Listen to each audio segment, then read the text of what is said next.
தற்கொலைகள் தான் சாட்சியா இருக்குது. நிறைய காவலர்கள் பணியில இருந்து வேலை விட்டுட்டு போயிருந்தாங்க.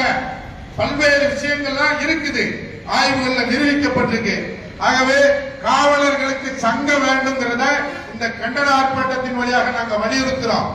மேல இருந்து உத்தரவு வந்துச்சு, பொய் வழக்கு போட்டோம், மேல இருந்து உத்தரவு வந்துச்சு, கைய கால ஒடிச்சோம், மேல இருந்து உத்தரவு வந்துச்சு, சுட்டு கொண்டோம், அப்படிங்கெல்லாம் இருக்கக்கூடாது.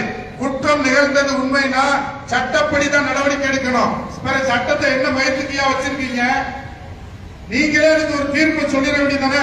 நீதிமன்றங்களுக்கு சட்டத்தை எடுத்துட்டு காவல் நிலையத்தில் நீதி வழங்கப்படும், சட்ட காவல்துறை வச்சதுதான் சொல்லிட வேண்டியதானே?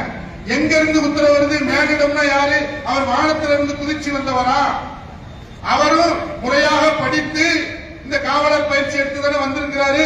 கடைநிலை காவலருக்கும் அதுதானே நடைமுறை. கடைநிலை காவலர்கள் என்ன இழுத்தவாயர்களா?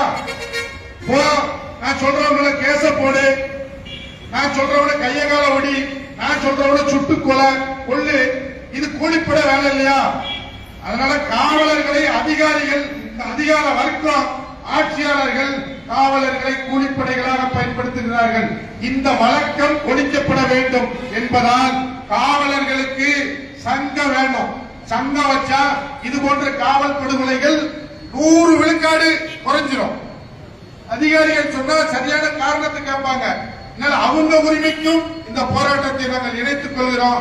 ஆகவே ஆகாஷ் டெனிசனை மிக கொடூரமான முறையில் அடித்து படுகொலை செய்த இந்த காவலர்களை உடனே சிறைப்படுத்தி 3 மாத அளவுக்குள்ள இந்த வழக்கு விசாரணையை முடித்து அந்த காவல்துறை கொலைகார கயவர்களுக்கு கடுமையான தண்டனை வழங்க வேண்டும் என்று கேட்டுக்கொண்டு, தமிழ்நாடு தேவேந்திர குல வேளாளர் உறவின் முறையினுடைய